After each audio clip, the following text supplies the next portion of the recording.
Bonjour à toutes et à tous, bienvenue dans cette vidéo dans laquelle nous allons évoquer la notion de produit scalaire et calcul vectoriel. Alors, en seconde, vous avez vu qu'on pouvait additionner des vecteurs, soustraire des vecteurs et également les multiplier par un nombre.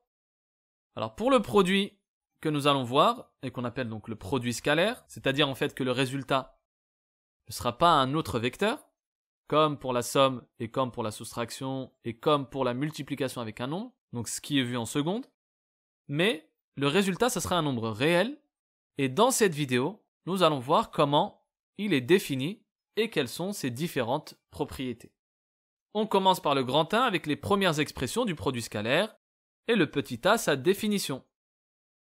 Eh bien, le produit scalaire d'un vecteur u par un vecteur v, il est noté donc u.v, donc il faut lire u scalaire v, u.v se lit u scalaire v, eh bien c'est un nombre réel qui est défini donc de la manière suivante, si le vecteur u c'est égal au vecteur AB, et le vecteur v c'est égal au vecteur AC.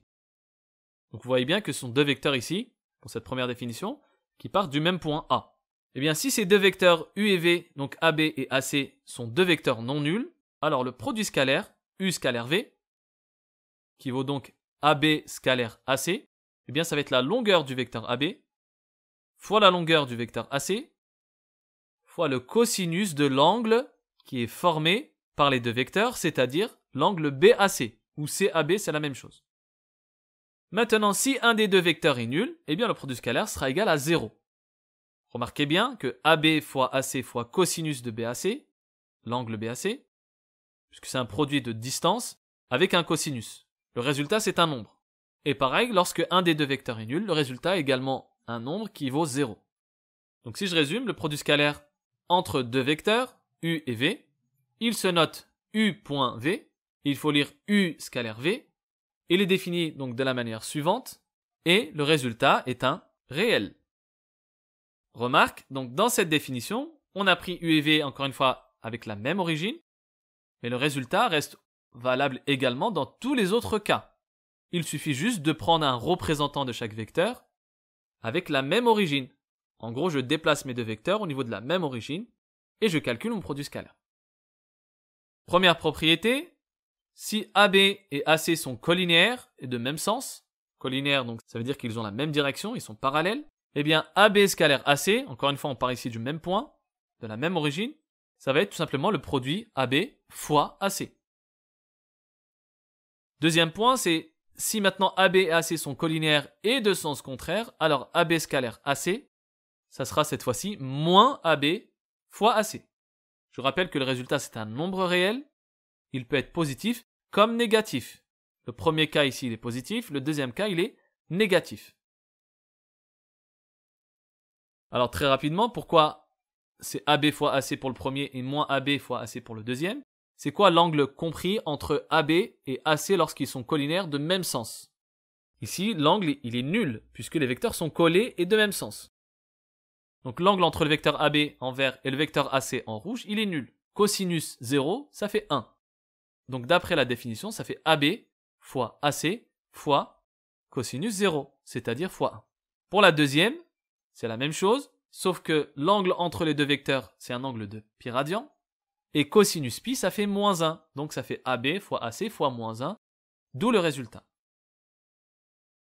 On passe au petit b, donc, et le calcul du produit scalaire à l'aide du projeté orthogonal. Propriété, pour tout vecteur u qui vaut AB et vecteur v qui vaut AC, si h c'est le projeté orthogonal du point C sur la droite AB, alors u scalaire v, ça fait AB scalaire AC, et le résultat, c'est la longueur de AB fois la longueur AH, lorsque AB et AH ont le même sens. Comme vous le voyez donc sur le schéma, ça c'est le premier point. Et maintenant, le deuxième cas de figure, U scalaire V c'est AB scalaire AC, c'est moins AB fois AH, lorsque AB et AH sont de sens contraire. Donc je projette le point C sur la droite AB. Pour le premier cas, on voit que le point H est à l'intérieur du segment AB. Eh bien, le produit scalaire, ça sera tout simplement AB, la longueur de AB, fois AH. Dans le cas où AB et AH sont de sens contraire, et si je projette donc le point C sur la droite AB, ça me donne le point H, à ce moment-là, on voit que AB et AH, ils forment un angle de pi radian. Autrement dit, ça fait apparaître le signe moins AB fois AH. Donc petit c, produit scalaire cette fois-ci est orthogonalité, définition, dire que deux vecteurs U et V, donc AB et AC, sont orthogonaux, cela signifie que les droites AB et AC sont perpendiculaires. Donc vecteurs orthogonaux, ça veut dire que les directions sont perpendiculaires. Et par définition, le vecteur nul est orthogonal à tous les vecteurs. Propriété maintenant, pour tout vecteur U et V, eh bien U orthogonal à V, c'est équivalent à dire que le produit scalaire des deux, ça vaut 0. Ça marche dans les deux sens encore une fois, parce qu'on a une équivalence. U orthogonal à V implique que le produit scalaire est nul. Et si j'ai un produit scalaire entre deux vecteurs qui est nul, forcément c'est que les vecteurs sont orthogonaux. Alors comme on le voit ici sur le dessin, une preuve orale, c'est quoi le projeté orthogonal du point C sur la droite AB? On va utiliser la propriété précédente. Eh bien, si je projette le point C orthogonalement sur la droite AB, on voit qu'on tombe sur le point A. Donc, AC scalaire AB, c'est le vecteur AA scalaire AB, mais le vecteur AA, c'est le vecteur nul. Donc ça fait 0 scalaire AB. Et d'après la première définition, si un des deux vecteurs est nul, le résultat il est nul. Voilà pour les premières propriétés. Maintenant on passe au grand 2 avec les propriétés du produit scalaire et quelques règles de calcul, le petit a. Propriété, donc pour tout vecteur u, v et w, et pour tout nombre réel lambda. Première propriété, ce qu'on appelle la commutativité, u scalaire v, c'est aussi égal à v scalaire u. C'est comme pour les chiffres, ou pour les nombres, vous dites 2 fois 3, c'est égal à 3 fois 2. Ça marche aussi pour le produit scalaire. Ça ne marchera pas tout le temps, lorsqu'on manipulera d'autres objets, notamment les matrices par exemple, qu'on voit en fin de terminale. Mais pour le produit scalaire, ça fonctionne, on peut faire u scalaire v, c'est la même chose que v scalaire u. Le produit scalaire fonctionne aussi comme la multiplication entre guillemets, avec les nombres, ou la distributivité. On peut distribuer, quand vous avez par exemple u scalaire v plus w entre parenthèses, vous distribuez le u, ça fait u scalaire v plus u scalaire w. Et pareil, quand vous avez u scalaire lambda fois v, eh bien le lambda, on peut le déplacer et le mettre à l'extérieur. C'est aussi égal à lambda u entre parenthèses fois v, c'est aussi égal à lambda fois u scalaire v. Donc le lambda, il peut se balader sur toute l'expression. On dit que le produit scalaire est symétrique. Et dans le 2, on peut aussi remplacer le plus par un moins. La propriété reste valable. On prend un exemple, donc u scalaire 2v moins 7w, entre parenthèses. Je distribue le u, ça fait u scalaire, parenthèse 2v, moins u scalaire, parenthèse 7 fois le vecteur v. Le 2, on peut les mettre devant l'expression du produit scalaire, donc 2u scalaire v, moins 7 u scalaire w. Si dans les exercices, j'ai le résultat de u scalaire v et j'ai le résultat de u scalaire w, il suffit de remplacer, on calcule et on tombe bien sur un nombre réel à la fin. On poursuit avec le petit b, et ce qu'on appelle donc le carré scalaire d'un vecteur et les identités remarquables. Alors vous voyez qu'il faut maîtriser les identités remarquables dès la seconde, puisqu'on les retrouve énormément. Et bien même pour les vecteurs, on aura des identités remarquables, qui ressemblent d'ailleurs très fortement à celles que vous avez vues en seconde. Définition, bien le carré scalaire d'un vecteur u, noté u avec un carré, eh bien c'est tout simplement le produit u scalaire u. Conséquence, pour tout vecteur u et pour tout point a et b, vecteur u au carré, c'est la norme du vecteur u au carré. Et du coup, vecteur ab au carré, c'est la norme du vecteur ab au carré, c'est-à-dire la longueur ab au carré. En effet, eh bien vecteur u au carré, c'est u scalaire u. Mais u scalaire u, par la toute première définition du cours, c'est norme de u fois le cosinus 0. Cosinus 0, ça vaut 1. Ça donne donc norme du vecteur u fois norme du vecteur u, c'est-à-dire norme du vecteur u au carré. Maintenant, les identités remarquables avec la propriété suivante. Pour tout vecteur u et v, vous avez, eh bien, u plus v, le tout au carré, c'est vecteur u au carré plus 2u scalaire v plus vecteur v au carré. Pareil avec un moins, u moins v au carré, ça fait vecteur u au carré moins 2u scalaire v plus v carré.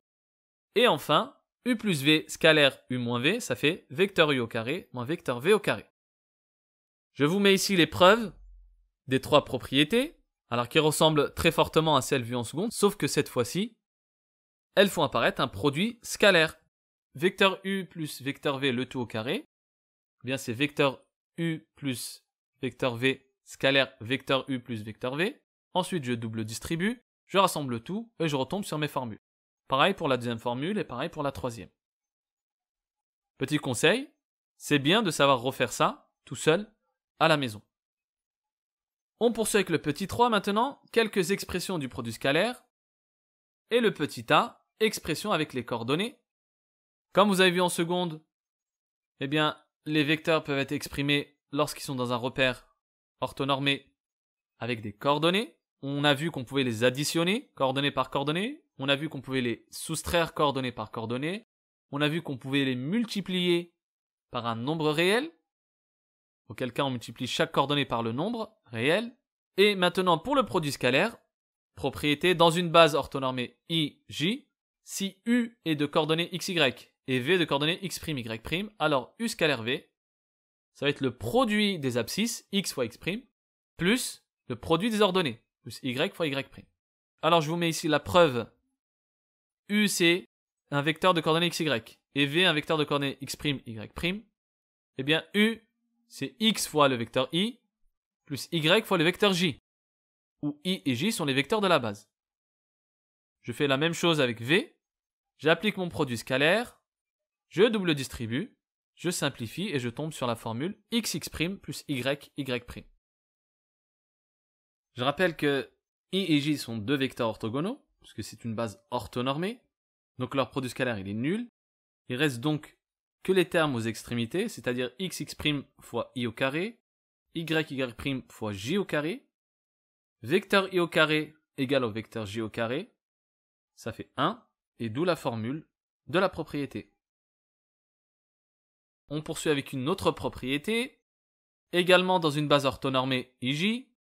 Si le vecteur u est des coordonnées x, y, alors la norme du vecteur u, c'est la racine carrée de x carré plus y carré. C'est ce qu'on appelle l'expression analytique de la norme. Deuxième point de la propriété, si vous avez vecteur u de coordonnées x, y et vecteur v de coordonnées x', y', orthogonaux, ceci équivaut à xx' plus y' égale à 0. C'est ce qu'on appelle le critère d'orthogonalité. Alors la preuve pour le petit 1, bien c'est simple. Norme de u au carré c'est u scalaire u. Et u scalaire u c'est x fois x, c'est-à-dire x carré, plus y fois y, c'est-à-dire y carré. Et en passant donc le carré de l'autre côté avec une racine, ça donne norme de u égale à racine carrée de x carré plus y carré. Pour le petit 2, u est orthogonal à v, ceci est équivalent à produit scalaire des deux vecteurs uv nul. Et d'après la propriété précédente, u scalaire v c'est xx', y', et donc égal à 0. On prend un exemple. Si je prends le vecteur u de coordonnées moins 3, 1, eh bien la norme de ce vecteur u, c'est la racine carrée, donc de moins 3 au carré, attention à bien mettre des parenthèses ici, plus 1 au carré, ce qui fait 9 plus 1, racine de 10. Et maintenant, on considère les vecteurs pour le deuxième point. U de coordonnées racine de 2 moins 1, ça c'est l'abscisse. L'ordonnée c'est 1.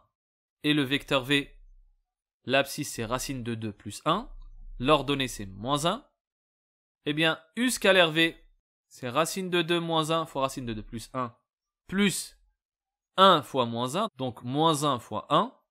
Les deux premières parenthèses, c'est la troisième identité remarquable de seconde, donc a carré moins b carré, donc racine de 2 au carré, moins 1 au carré, encore moins 1, ce qui fait 2 moins 1 moins 1, ce qui fait 0.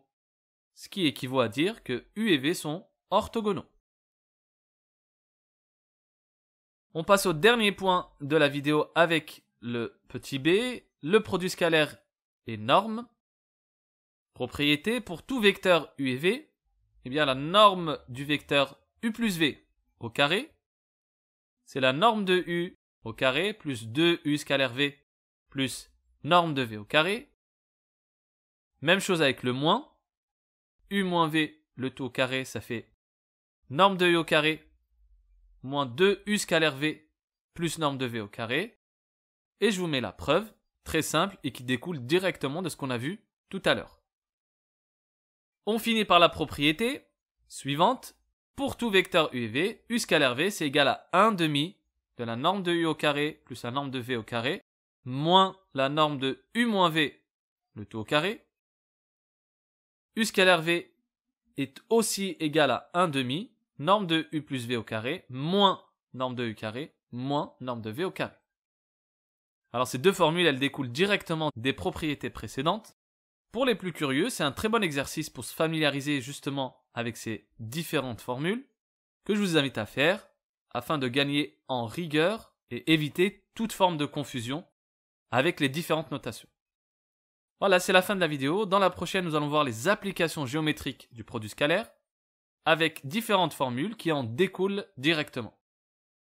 Merci d'avoir écouté la vidéo jusqu'au bout. N'hésitez pas si vous avez des questions et je vous dis à la prochaine.